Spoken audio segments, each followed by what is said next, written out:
Deputy ముఖ్యమంత్రి పవన్ కళ్యాణ్ గారు ఆయన ఇంటర్మీడియట్ చదివింది ఇక్కడే అని చెప్పి చాలా మంది చెప్తూ ఉంటారు. అది ఎంతవరకు నిజమో మీకు తెలుసుంటే ఒక కామెంట్ అయితే పెట్టేయండి.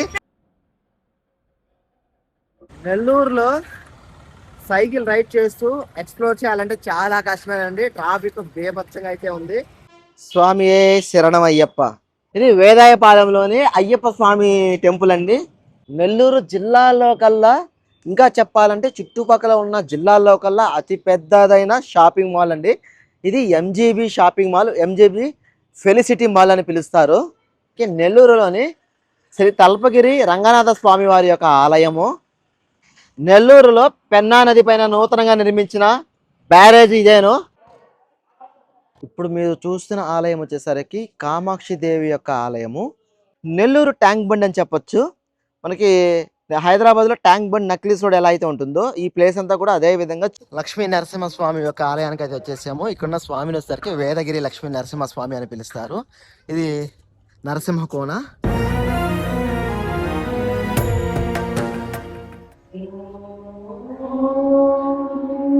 రొట్టెల పండుగ అయితే చాలా ఫేమస్ అయితే జరుగుతుందండి. ఎక్కడెక్కడి నుంచో దేశ నలుమూల నుంచి అయితే ఇక్కడికి వచ్చి రొట్టెల పండుగ అయితే పాల్గొంటూ ఉంటారు. నెల్లూరు గ్రామ దేవతైన ఇరుకుల పరమేశ్వరి అమ్మవారి టెంపుల్ దగ్గరకి అయితే వచ్చేసాము. హాయ్ ఫ్రెండ్స్, అందరూ ఎలా ఉన్నారండి? నేను మీ హరిని. ముందుగా మీ అందరికీ పేరు పేరున అయితే ధన్యవాదాలు. గత వీడియోలో చూసుకున్నట్టయితే మీ అందరు తెలిసిందేను, సింగపూర్లో నేను సైకిల్ ఎక్స్ప్లోర్ చేద్దామని సైకిల్తో అయితే సింగపూర్కి అయితే వెళ్ళిపోయాను. కొన్ని కారణాల వల్ల, కొన్ని హెల్త్ ప్రాబ్లమ్స్ వల్ల అయితే సడన్గా అయితే ఇండియాకి వచ్చాల్సి వచ్చింది. ఇండియాకి వచ్చిన తర్వాత 2 వారాలు అయితే రెస్ట్ తీసుకొని ఇప్పుడైతే ఇలా మీ ముందుకైతే వచ్చేసాను. చాలా అయితే కోలుకున్నానండి. ప్రతి ఒక్కరు కూడా మెసేజ్లు చేయడము, కాల్స్ చేయడము, ప్రతి ఒక్కరు కూడా చాలా అభిమానం అయితే చూపించారు. మీ అభిమానం ఎప్పటికీ నా మీద ఇలాగే ఉంటుందని ఆశిస్తూ మరి ఈ వీడియోలో అయితే ముందుకైతే వెళ్ళిపోతాము. ఈరోజు వీడియోలో నెల్లూరు యొక్క మహానగరాన్ని వీలైనంత వరకు మీకు ఎక్స్ప్లోర్ చేస్తూ చూపిస్తూ ఏమేమి ప్లేసెస్ ఉంటాయో అనేది చూపిద్దామని మీ ముందుకైతే వచ్చేసాను. మర్చిపోవద్దండి, మన వీడియోకి ఒక లైక్ కొట్టండి. ఛానల్ ఇంకా సబ్స్క్రైబ్ చేసుకోకుండా కొత్త వారు ఎవరైనా చూస్తుంటే ప్లీజ్ ఒక సబ్స్క్రైబ్ చేయండి. నెల్లూరు వాళ్ళు ఎంతమంది అయితే చూస్తున్నారో ఒక కామెంట్ అయితే పెట్టేసేయండి. మీరు నెల్లూరులో ఏ ప్లేస్లో ఉంటారని కూడా మర్చిపోకుండా ఒక కామెంట్ పెట్టేసేయండి. నెల్లూరులో మీ ఫ్రెండ్స్ ఎవరైనా ఉంటే ఈ వీడియో వాళ్ళకి షేర్ చేసేయండి. నెల్లూరుకి వచ్చేసరికి మొత్తం మీద 3 రైల్వే స్టేషన్లు అయితే ఉంటుంది. ఇప్పుడు మీరు చూస్తున్నారు కదా, ఇది వచ్చేసరికి మెయిన్ రైల్వే స్టేషను. ఇది కాకుండా Vedayapalem railway station, south railway station అని ఒకటి ఉంటుంది. వేదాయపాలెము సౌత్ రైల్వే స్టేషన్లో అయితే మనకి ట్రైన్స్ ఆగేది అన్ని కూడా చాలా తక్కువగా ఉంటుంది. ఇది మెయిన్ స్టేషన్ అవడం వల్ల ఎక్కడెక్కడి నుంచి వచ్చిన ట్రైన్స్ కూడా ఇక్కడైతే మ్యాక్సిమం అయితే స్టాపింగ్ అవుతుంది. ఇది వచ్చేసరికి నెల్లూరులోని రైల్వే స్టేషను. మరి ఇక్కడి నుంచి అయితే వేరే ప్రాంతానికి అయితే వెళ్దాము. ఇక్కడ టోటల్గా నెల్లూరులో మొత్తం 3 రైల్వే స్టేషన్స్ అయితే ఉంటాయి. మొదటిది మెయిన్ రైల్వే స్టేషన్, రెండోది వచ్చేసరికి సౌత్, తర్వాత Vedayapalem railway station. Railway station బయట వైపు ఉన్న ప్రాంతం అండి ఇది. ఈ రోడ్డు చూసారు కదా, ఈ బ్రిడ్జ్ అయితే ప్రస్తుతానికి అయితే క్లోజ్లో ఉంది. కన్స్ట్రక్షన్ అయితే జరుగుతుంది. ఇది ఆత్మకూరు ఫ్లైఓవర్ బ్రిడ్జ్ అంటారు. ఆత్మకూరు బస్ స్టాండ్ అంతా కూడా ఇక్కడి నుంచే ఉంటుంది. అంటే ఈ నెల్లూరు జిల్లాకి చుట్టుపక్కల ఉన్న పల్లెలు, మండలాలకు వచ్చేసరికి ఈ ఆత్మకూరు బస్ స్టాండ్ నుంచి అయితే ఎక్కువగా బస్సెస్ అయితే ఉంటుంది. ఇది 24 hours ఓపెన్లో ఉండే బస్ స్టాప్. ఇంకా ఇలా వెళ్ళిపోయామనుకోండి, ఈ రోడ్లో నేరుగా వెళ్ళిపోతే మనము డైరెక్ట్గా కావలి, ఒంగోలు వెళ్తారు కదా, ఆ రూట్లో ఇది టౌన్లోంచి వెళ్ళే రూటు. ఇది కాకుండా మీకు హైవేలో ఇంకొక రూట్ కూడా వస్తుంది. నెల్లూరులో సైకిల్ రైడ్ చేస్తూ ఎక్స్ప్లోర్ చేయాలంటే చాలా కష్టమేనండి. ట్రాఫిక్ బేభత్సంగా అయితే ఉంది. దాదాపు ఆత్మకూరు బస్ స్టాండ్ నుంచి వేదాయపాలెం కేవీఆర్ పెట్రోల్ బంక్ దాటిన దాకా కూడా ఫుల్ ట్రాఫిక్. ఇప్పుడు నేను వేదాయపాలెంలోనే కరెంట్ ఆఫీస్ దగ్గర అయితే ఉన్నాను. ఇక్కడ పర్లేదు, ట్రాఫిక్ పరంగా కొంచెం ఫ్రీగానే ఉన్నా కూడా వచ్చేస్తాను. ట్రాఫిక్ అయితే ఎక్కువేను. నేను నెల్లూరుకి వచ్చాను తెలుసుకొని నా ఫ్రెండ్ అయితే ఒక అబ్బాయి కాల్ చేశాడు కలుద్దామని. నేను ఇప్పుడు అతను కలిసే దానికోసం వెళ్తున్నాను. అతను కలిసిన తర్వాత అతనితో కలిసి ఎక్స్ప్లోర్ చేద్దామని అనుకుంటున్నాను. అటు పోతున్న ఆటో వాళ్ళు, అటు పోతున్న బైక్ వాళ్ళు ఎందుకు వచ్చారో తెలియదు, చూడేశారు.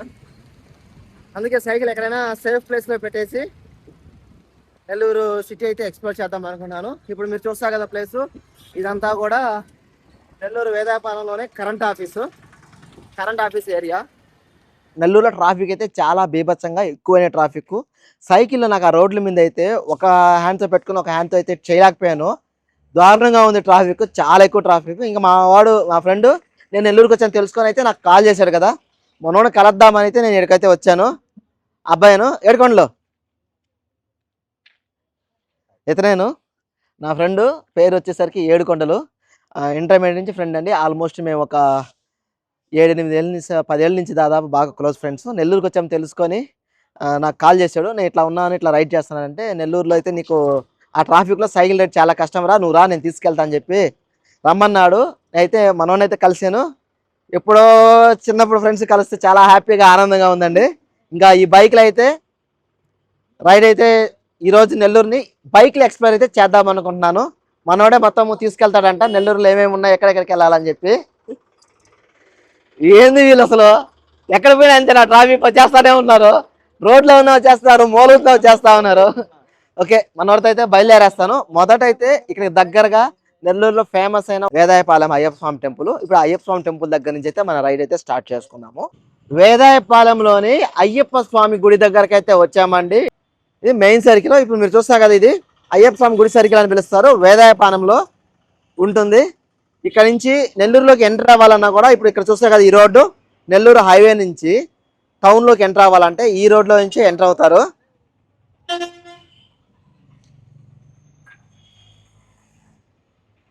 స్వామియే శరణం అయ్యప్ప. అన్ని అయ్యప్ప స్వామి ఆలయాల్లో ఏ విధంగా అయితే మనకి మెట్లు అయితే ఉంటాయో, ఈ ఆలయంలో కూడా 18 మెట్లు అయితే ఇక్కడ ఉంటాయండి. ఈ 18 మెట్లకి రెండు వైపులో కూడా చిన్న ఆలయాలు, విఘ్నేశ్వర స్వామి యొక్క ఆలయము, సుబ్రహ్మణ్యేశ్వర స్వామి యొక్క ఆలయం అయితే ఉంటుంది. శ్రీ స్వామి ఏ శరణమయ్యప్ప, స్వామి శరణం స్వామి తత్వమసి. ఇది వచ్చేసరికి అయ్యప్ప స్వామి యొక్క ఆలయము లోపల కాదండి, పైకి ఎక్కిన తర్వాత అయితే టికెట్ కౌంటర్స్ అంతా కూడా ఇలా అయితే ఉంటుంది. ఇంకా బయట ప్రాంగణం అయితే ఈ విధంగా ఉంటుంది. ఇప్పుడు మీరు ఇక్కడ చూస్తారు కదా తత్వమసి అని, ఇది వచ్చేసరికి అయ్యప్ప స్వామి యొక్క ఆలయము.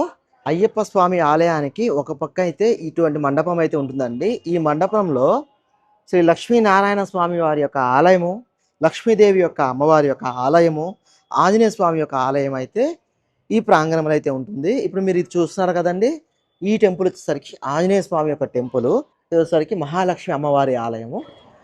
ఇదండి ఇతరులు మా ఫ్రెండ్ హెల్మెట్ అయితే కంపల్సరీ పెట్టుకున్నాడండి. ఇక్కడ చాలా మంది హెల్మెట్ అయితే వాడట్లేదు. కానీ మనోడు ఏరా అంటే ఏమన్నాడు అబ్బా, ఇండియన్ సిటిజన్ ఏదో ఒక డైలాగ్ ఏదో కొట్టాడు, నాకైతే గుర్తు రావట్లేదు. బాధ్యత గల పౌరుడంట. వేదాయపాలెంలోని మెయిన్ రోడ్లో ఉన్న దర్గామిట్ట ఏరియా అంటారు. ఇక్కడైతే శ్రీ రాజరాజేశ్వరి అమ్మవారి దేవస్థానం అయితే ఉందండి. ఈ ఆలయంలో అమ్మవారికి చండీ హోమం అవన్నీ చేస్తుంటారండి. చాలా ప్రత్యేకత.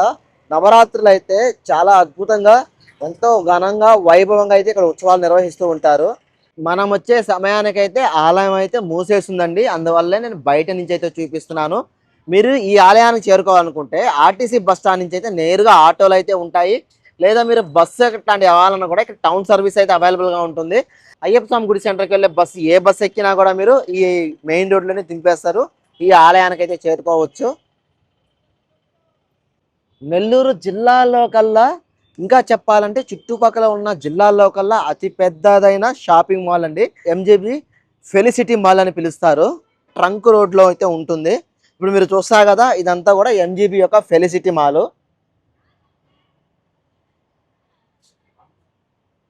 ఇందులోనే థియేటర్స్, షాపింగ్ మాల్స్ చాలా అయితే ఉంది. ఒకసారి లోపలికైతే మనం వెళ్ళి చూద్దాము.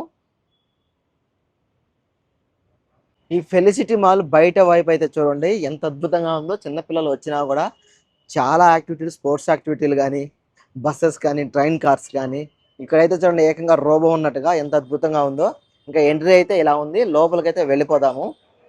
ఎంజీబీ ఫెలిసిటీ మాల్లో అయితే లోపలికైతే వచ్చానండి. లోపలైతే ఈ విధంగా ఉంటుంది.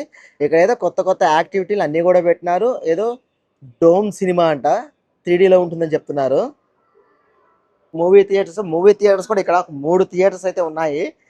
ఇవి కాకుండా ఇంకా చుట్టూ కూడా ఇక్కడ స్పోర్ట్స్ యాక్టివిటీస్ కానీ, షాపింగ్ కాంప్లెక్స్ కానీ, థియేటర్స్ కానీ, చిన్న చిన్న ఏదైనా ఫంక్షన్స్ ఈవెంట్ జరుగుతాయి కదా, అవి కూడా ఈ మాల్లో అయితే ఎక్కువగా జరుగుతూ ఉంటాయంట. ఇదండి ఈ విధంగా అయితే ఉంటుంది మాల్.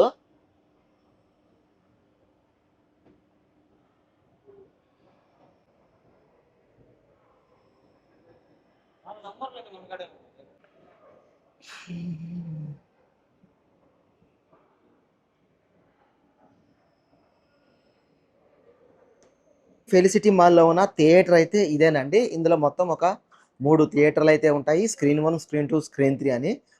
లోపలికైతే అక్కడ థ్రెడ్‌లు అయితే వేసేసారు. అలో లేదు. ఇది ఓన్లీ బయట వైపు. సారీ, నేను 3 థియేటర్స్ చెప్పాను కదా! ఇక్కడ టోటల్‌గా 5 థియేటర్స్ ఉన్నాయి. స్క్రీన్ 1, 2, 3, 4, 5. ఇంకా ఎంజీబీ మాల్‌లోని టాప్ ఫ్లోర్‌కి అయితే వచ్చేసాము. ఇంకా టాప్ ఫ్లోర్ వచ్చేసరికి గేమ్ జోను. ఇదొక గేమ్ జోన్. ఇక్కడ నుంచి కిందకు చూసారంటే మాల్ అయితే ఇలా అయితే ఉందండి.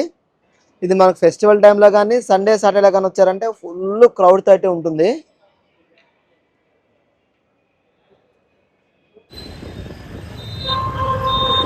నేను స్వర్ణాల చెరువు దర్గామిటలోని దర్గా అంటారు. ఇక్కడ రొట్టెల పండగ అయితే చాలా ఫేమస్ అయితే జరుగుతుందండి. ఎక్కడెక్కడి నుంచో దేశ నలుమూల నుంచి అయితే ఇక్కడికి వచ్చి రొట్టెల పండుగ అయితే పాల్గొంటూ ఉంటారు. ఇక్కడ ఒక చెరువు అయితే ఉంది. ఈ వెనకాల ఉన్న చెరువునే స్వర్ణాల చెరువు అని పిలుస్తారు. ఈ స్వర్ణాల చెరువులో ఒక శివలింగం కూడా ఉందండి. అది ఎప్పటిదో పురాతన కాల శివలింగం అని చెప్పి చెప్తూ ఉంటారు. ఇక్కడ ఒక పార్క్ లాగా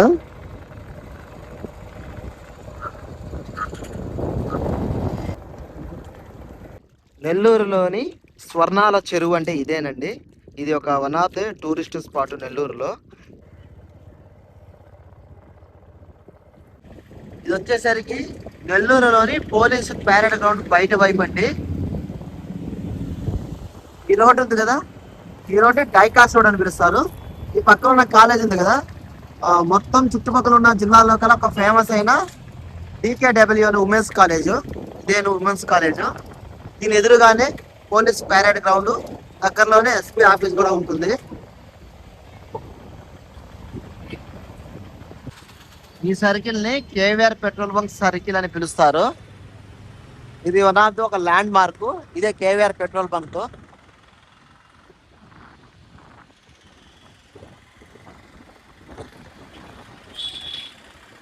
ఇది కస్తూరిబా గార్డెన్స్ అండి.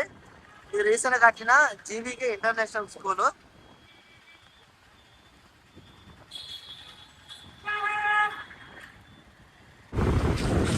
ఈ ఏరియాని పత్రేకాన్పేట అని పిలుస్తారు. ఇది RTCకి దగ్గరగా ఉండేది. ఇప్పుడు మీరు చూస్తున్నారు కదా, ఇదంతా కూడా లాంగ్ నుంచి చూసారు చూడండి, ట్రంక్ రోడ్ అని. ఈ రోడ్ అంతా కూడా ట్రంక్ రోడ్ కిందకే వస్తుంది.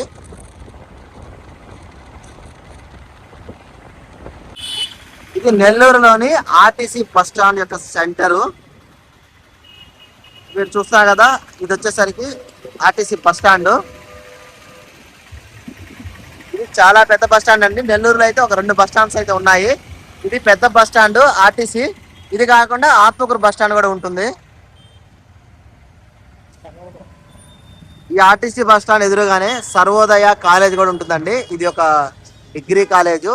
ఎప్పటితో పురాతనమైన ఒక పాత కాలేజ్ అండి ఇది. ఇదంతా కూడా RTC బయట వైపు ఉన్న మెయిన్ రోడ్డు. నెల్లూరు జిల్లా కోర్టు న్యాయస్థానుల సముదాయం నెల్లూరు. ఇది RTCకి దగ్గరలోనే ఉంటుంది. ఈ ప్రాంతం వస్తే మద్రాస్ బస్ స్టాండ్ అంటారు. పూర్వము చెన్నైకి వాడికి వెళ్ళేటప్పుడు ఇక్కడి నుంచే బస్సు వెళ్ళేటి. అందువల్ల ఈ పక్కన బస్ స్టాప్ ని మద్రాస్ బస్ స్టాండ్ అయితే పిలుస్తారు. ఇది నెల్లూరులోని రైతు మార్కెట్ అండి. నెల్లూరులో కన్నా అతి పెద్ద మార్కెట్. అయితే పెద్ద దందా చేశాడు, టమోటాల దందా. ఇప్పుడు ఆ దందానంతా వదిలేసి ఏదో చిన్న చిన్న బిజినెస్ POగా అయితే వర్క్ చేస్తా ఉన్నాడు. ఇదే నెల్లూరు మార్కెట్. నెల్లూరులోని మార్కెట్ దాటుకుని అలా తర్వాత ఈ ప్లేస్ అయితే VRC సెంటర్ అంటారు. ఇక్కడ VRC ఒక కాలేజ్ కూడా ఉంది. ఇక్కడ డిగ్రీ, ఇంటర్మీడియట్, లా కాలేజ్ అన్ని కూడా ఉన్నాయండి. ప్రస్తుతానికి మన ముఖ్యమంత్రి ఉన్నారు కదండి, డిప్యూటీ ముఖ్యమంత్రి పవన్ కళ్యాణ్ గారు. ఆయన ఇంటర్మీడియట్ చదివింది ఇక్కడే అని చెప్పి చాలా మంది చెప్తూ ఉంటారు. అది ఎంతవరకు నిజమో మీకు తెలుసుంటే ఒక కామెంట్ అయితే పెట్టేయండి. ఇదేనండి VRC యొక్క మెయిన్ సెంటర్. ఇంకా ఇటు వెళ్ళారంటే ఇంకా లీలామహల్ అట్లాంటి మూవీ థియేటర్స్ అన్నీ వస్తాయి. ఇక్కడ నుంచి అన్ని కూడా ఎక్కువగా షాపింగ్ మాల్స్ అన్నీ ఉంటాయి. ఈ ప్లేస్ నే డౌనీ హాల్ అంటారు. VRC సెంటర్ లోనే డౌనీ హాల్ ఏరియా అంటే ఇదేను, ఈ సర్కిలేను. దీన్ని గాంధీ బొమ్మ సర్కిల్ అని పిలుస్తారు. ఇలా వెళ్ళిపోతే చిన్న బజార్ అట్లా వస్తుంది. ఇలా వెళ్ళారంటే Atmakur bus stand, railway station కి అయితే చేరుకోవచ్చు. నెల్లూరులోని శ్రీ తల్పగిరి రంగనాథ స్వామి వారి యొక్క ఆలయం యొక్క మాడ వీధులండి ఇవన్నీ కూడాను. ఇప్పుడు మీరు చూస్తున్నసరికి స్వామివారి ఆలయంకి ప్రధాన గోపురము. ఈ ఆలయము ఎంతో పురాతనమైన ఆలయం అండి. ఇక్కడ శ్రీ మహావిష్ణువుని రంగనాథ స్వామి వారికి అయితే కొలుస్తూ ఉంటారు. ఇప్పుడు మీరు అక్కడ చూసారు కదండి, ఇక్కడ విగ్రహం ఎలా అయితే ఉంటుందో గర్భగుడిలో కూడా ఆ స్వామివారి యొక్క విగ్రహం అదే విధంగా ఉంటుంది. ప్రస్తుతానికి వచ్చేసరికి ఏంటంటే వైకుంఠ ద్వారాలు ఓపెన్ అవుతున్నాయి కాబట్టి స్వామివారి ఆలయానికి భక్తుల పోటీ తాకిడి కూడా ఎక్కువగా ఉంటుంది. ఉత్సవాలు కూడా బాగా నిర్వహిస్తూ ఉన్నారండి. రంగనాథ స్వామి వారి యొక్క ఆలయం అయితే ఆలయం లోపలికి అయితే వెళ్తున్నాము. ఇది ఆలయంలో ముఖద్వారము.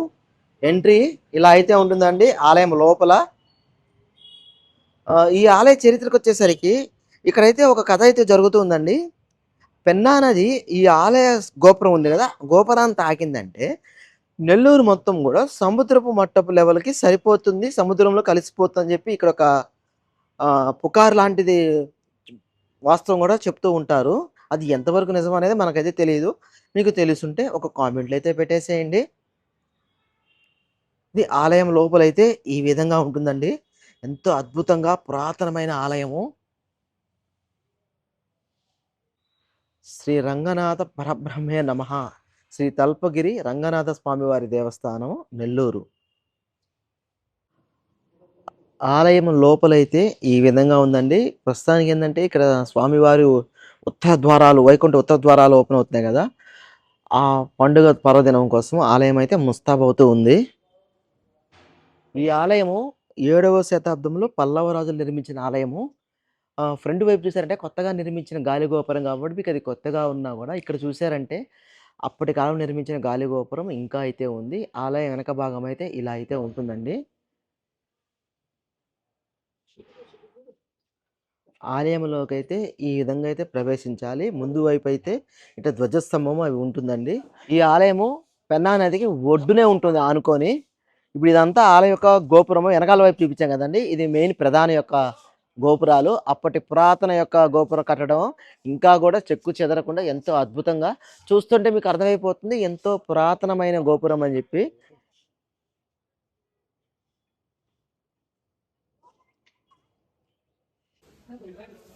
ఈ ఆండాల్ అమ్మవారి సన్నిధి ఆలయం లోపలైతే ఈ విధంగా ఉంటుంది. ఇక్కడ మీరు స్వామివారి పాదముద్రలు అయితే గమనించవచ్చు. కరెక్ట్గా రంగనాథ స్వామి వారు పడుకుంటారు కదండి, అలా పడుకున్న విగ్రహం యొక్క పాదములు కరెక్ట్గా అయితే ఈ గోడ దగ్గర ఇక్కడైతే వస్తుంది.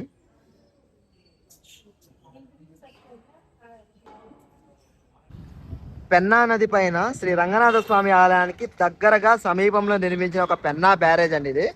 ఇది నూతనంగా నిర్మించిన ఒక బ్రిడ్జ్. ఈ బ్రిడ్జ్ పైనుంచి కిందకు చూస్తే చూడండి, మొత్తం నీటిని అయితే గేట్ల ద్వారా అయితే ఆపేస్తున్నారు. చూడండి, ఈ పక్క గేట్లో నీళ్ళు అయితే ఏమీ లేవు, ఆ పక్క గేట్లు అయితే పూర్తిగా అయితే నీళ్లతో అయితే నిండిపోయింది. అక్కడ ఎదురుగా చూసారంటే అది పాత బ్రిడ్జ్ అండి, పాత ఓల్డ్ పెన్నా బ్యారేజ్ బ్రిడ్జ్. అది కూడా వాడకంలో ఉంది, ఇది కూడా వాడకంలో ఉందండి. ఇది కొత్త బ్రిడ్జ్ నూతనంగా నిర్మించింది.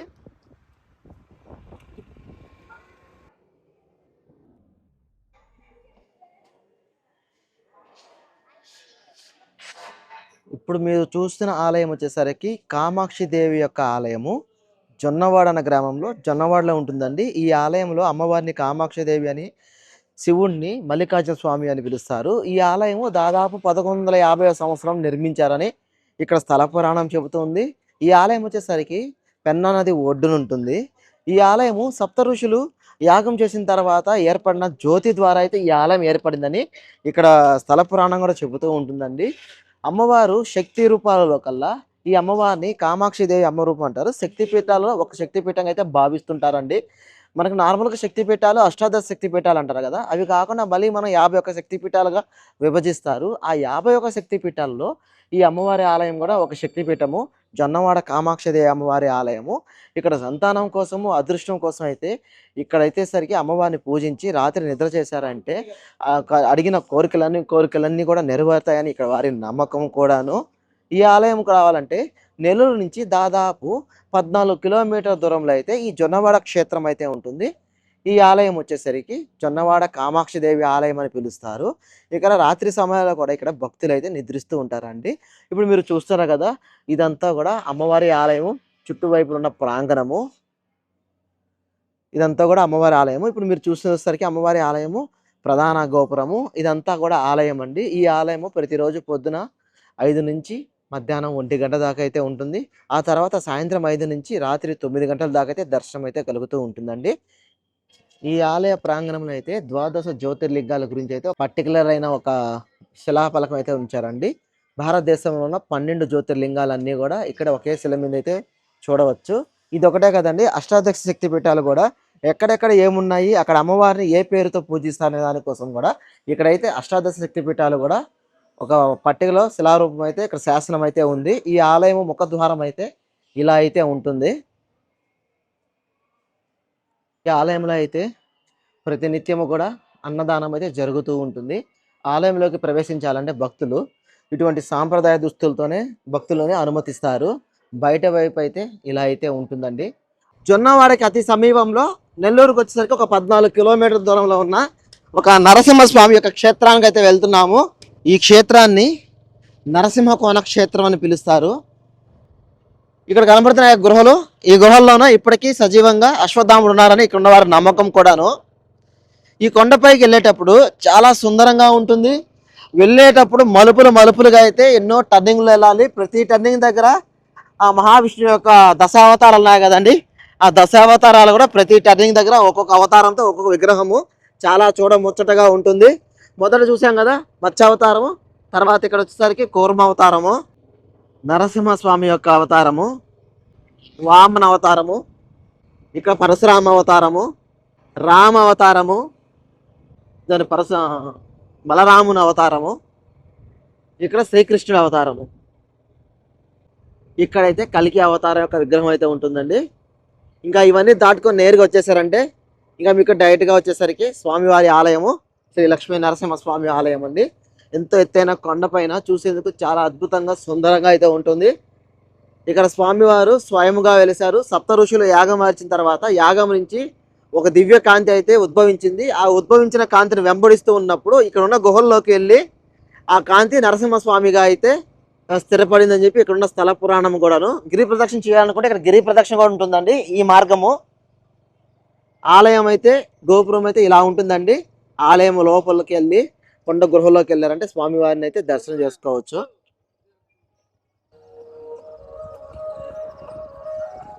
లక్ష్మీ నరసింహస్వామి యొక్క ఆలయానికి అయితే వచ్చేసాము. ఇక్కడున్న స్వామిని వచ్చేసరికి వేదగిరి లక్ష్మీ నరసింహస్వామి అని పిలుస్తారు.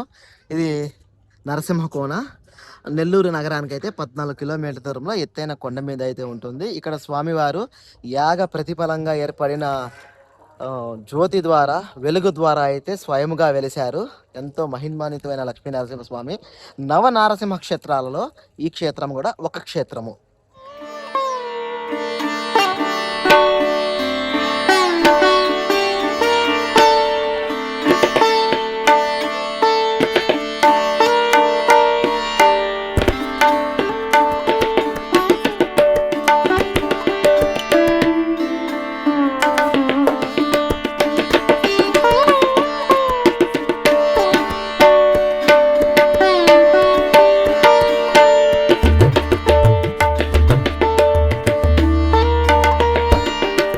నరసింహకోనలోని నరసింహస్వామి ఆలయం దర్శనం చేసుకున్న తర్వాత కొంచెం పైకి కానీ వచ్చామంటే ఆదిలక్ష్మి అమ్మవారి ఆలయం అయితే ఉంటుందండి. ఇప్పుడు మీరు చూస్తున్నారు కదా, ఈ టెంపుల్ వచ్చేసరికి ఆదిలక్ష్మి అమ్మవారి ఆలయము.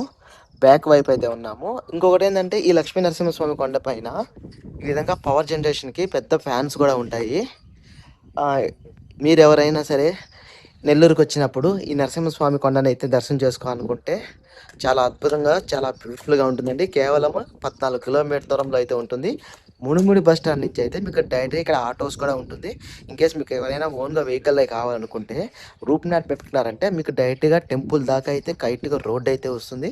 వచ్చే దారిలో కూడా చుట్టూ పచ్చని పొలాలు, పంటల మధ్యలో అయితే చాలా అద్భుతంగా ఉన్న సన్నివేశాలు చాలానే చూస్తారు. చాలా అద్భుతంగా ఉంటుందండి ఈ టెంపుల్. చాలా పీస్‌ఫుల్‌గా ఉంటుంది. అందులోను ఇక్కడున్న నరసింహస్వామి స్వయముగా ఒక జ్యోతి రూపంలో వచ్చి ఇక్కడైతే స్థిరపడారు. ఈ జ్యోతి కూడా ఏందంటే సప్త ఋషులైతే యాగాలు నిర్వహించినప్పుడు అలాగ యాగం నిర్వహించిన హోమగుండం నుంచి ఒక దివ్య జ్యోతి వెలుగుతూ, వెలుగుతూ ఇక్కడున్న ఈ కొండల్లో వచ్చి ఒక గృహలో అయితే వచ్చి మాయమైపోయిందండి. అలా మాయమైపోయిన చోటే శ్రీ లక్ష్మీ నరసింహస్వామి యొక్క విగ్రహం అయితే వెలసింది. అందుకే ఇక్కడున్న స్వామిని వేదగిరి లక్ష్మీ నరసింహస్వామిగా పిలుస్తూ ఉంటారు. ఎంతో మహిమాన్వితమైన ప్లేసు. అంతేకాకుండా ఈ చుట్టూ పరిసర ప్రాంతాల్లో ఉన్న గుహల్లోనే ఇప్పటికీ అశ్వత్థాముడు సజీవంగా ఉన్నారని, త్రేతాయుగంలో కురుక్షేత్ర యుద్ధం తర్వాత అర్జునుడు, శ్రీకృష్ణుడు అశ్వత్థామను తరుముకుంటూ వచ్చినప్పుడు ఇక్కడున్న గృహల్లో దాక్కున్నాడని చెప్పి ఇప్పటికి కూడా ఇక్కడున్న స్థల పురాణం అయితే చెబుతూ ఉంటుంది. ఎంతో అద్భుతమైన టెంపుల్, మర్చిపోవద్దండి. మీరు ఎప్పుడైనా సరే నెల్లూరుకి వచ్చినప్పుడు ఈ టెంపుల్ అయితే విజిట్ చేయండి. చాలా బ్యూటిఫుల్గా ఉంటుంది. నెల్లూరులో స్వర్ణాల చెరువు దగ్గర అయితే ఒక ఆలయం అయితే నిర్మించారు. ఈ ఆలయాన్ని శ్రీ స్వర్ణలింగేశ్వర ఆలయం అంటారు. ఈ ఆలయం ఆకృతి చూసేదానికి ఎలా ఉంటుందంటే, బాహ్య రూపము కూడా శివలింగం ఎలా అయితే ఉంటుందో ఈ ఆకృతి చుట్టూ కూడా సేమ్ శివలింగం లాగే ఉంటుందండి. అంటే మనకు ఆలయాలన్నీ ఎలా ఉంటుంది, ఒక గోపురం లాగా ఉంటుంది కదా, కానీ ఈ ఆలయం అయితే అలా కాదు. శివలింగ ఆకృతిలోనే లోపల కూడా శివుడు అయితే ఉంటారు. ఈ ఆలయము శివునికి అంకితం చేయబడిన ఆలయము. నెల్లూరులో కూడా మీకు ఒక ట్యాంక్ బండ్ అయితే ఉంది. ఇదంతా చూస్తున్నారు కదా, ఇదంతా కూడా tank bund area. Nellore tank bund అని పిలుస్తారు. మనకి హైదరాబాద్లో నక్లెస్ రోడ్డు ఎలా అయితే ఉంటుందో ఆ విధంగా ఈ ట్యాంక్ బండ్ రోడ్డు మీద మొత్తం కూడా అక్కడక్కడ కొన్ని ప్రముఖుల యొక్క విగ్రహాలు, ఎంతో అపురూపంగా, ఎంతో పార్కులు, చాలా చూసేందుకు సుందర దృశ్యాలతో అయితే ఉంటుంది. ఈ పార్క్ అయితే ఇంకా పూర్తిగా అయితే కాలేదు, కన్స్ట్రక్షన్ అయితే జరుగుతూ ఉందండి. ఇదంతా కూడా స్వర్ణాల చెరువు. ఇప్పుడు మనము నెల్లూరు గ్రామ దేవతైన ఇరుకుల పరమేశ్వరి అమ్మవారి టెంపుల్ దగ్గరకి అయితే వచ్చేసాము. ఇప్పుడు మీరు వెనకాల చూస్తున్నారు కదండి, ఈ ఆలయమేనో ఇరుకుల పరమేశ్వరి అమ్మవారి యొక్క ఆలయము. నెల్లూరు గ్రామ దేవత, ఎంతో మహిమాన్వితమైన పవర్ఫుల్ దేవత అండి. ఈ ఇరుకుల పరమేశ్వరి అమ్మవారి యొక్క ఆలయము జొన్నవాడకు వెళ్ళే రూట్లో అయితే ఉంటుందండి. దర్గామిటలో DKW కాలేజ్ దగ్గర నుంచి జొన్నవాడకు వెళ్ళే రూట్లో అయితే మెయిన్ రోడ్డు మీదే అమ్మవారి ఆలయం అయితే ఉంటుంది. ఈ ఆలయము స్వర్ణాల చెరువుకి పక్కనే ఉంటుంది. ఆలయము బయట వైపు అయితే ఈ విధంగా ఉంటుందండి. ఒకసారి ఆలయం యొక్క ప్రదక్షిణ అయితే చేసుకుందాము. ఇక్కడ ఏంటంటే అమ్మవారి యొక్క దేవస్థానం స్థల పురాణం కూడా ఈ విధంగా అయితే చెక్కబడి ఉంటుంది. ఈ ఆలయంలో మొదటగా అయితే చాముండేశ్వరి అమ్మవారి విగ్రహాన్ని అయితే నిర్మించారండి. ఆ తర్వాత ఆ విగ్రహాన్ని వరండాలో ఉన్న ఆలయంలోకి మార్చి ఇక్కడ ఉన్న ఇరుకుల పరమేశ్వర అమ్మవారిని అయితే గర్భాలయంలో అయితే నిర్మించారు. ఈ ఆలయంలో అమ్మవారితో పాటు గుడ్లగోపు కూడా ఉంటుందని ఇక్కడ ఆశ్చర్యం వ్యక్తం చేస్తుంటారు. దాదాపు ఈ ఆలయము 10 కానీ 11వ శతాబ్దంలో కానీ నిర్మించారని, అప్పటి యొక్క పురాతన ఆలయం అని ఇప్పటికి కూడా ఇక్కడ శాసనాలు అయితే చెబుతూ ఉంటాయి. అంతే కదండి, ఈ ఆలయాన్ని వచ్చేసరికి 1203వ సంవత్సరంలో కాకతీయ గణపతి దేవుడైన ప్రతాపరుద్రుడు అనే అతను నిర్మించాడని ఇక్కడ ప్రతాపరుద్ర చరిత్ర అనే భాగంలో కూడా చెప్తూ ఉంటారు. చూసారు కదా ఫ్రెండ్స్, నెల్లూరు యొక్క మహానగరము ఎంతో అద్భుతమైన నగరం. చెప్పాలంటే చాలా పెద్దదండి నెల్లూరు మొత్తం తిరగాలంటే మనకు 1-2 రోజులు సరిపోదు, ఎక్కువ రోజులైతే స్పెండ్ చేయాలి. నాకు వీలైనంత వరకు, అప్పటికి కొంచెం హెల్త్ బాగలేదు, రీసెంట్గా రికవర్ అయ్యాను కాబట్టి కొంచెం అయితే తిరుగుతూ మ్యాక్సిమం వీలైనంత వరకు మీ ముందుకైతే తీసుకొచ్చేసాను. మీలో ఎంతమందికి నెల్లూరులో ఈ ప్లేసెస్ తెలుసు ఒక కామెంట్ అయితే పెట్టేయండి. మీలో ఎంతమంది ఈ ప్లేస్ని అయితే విజిట్ చేసుకుంటారో ఒక కామెంట్ అయితే పెట్టేసి ఈ వీడియోని నెల్లూరులో ఉంటే మీ ఫ్రెండ్స్కి అయితే షేర్ చేసి, మన ఛానల్ ఇంకా సబ్స్క్రైబ్ చేసుకోకపోతే ఒక సబ్స్క్రైబ్ కొట్టేసని మరి ఉంటాను. వచ్చే వీడియోలో కలుసుకుందాం. నేను మీ హరిని. Bye bye.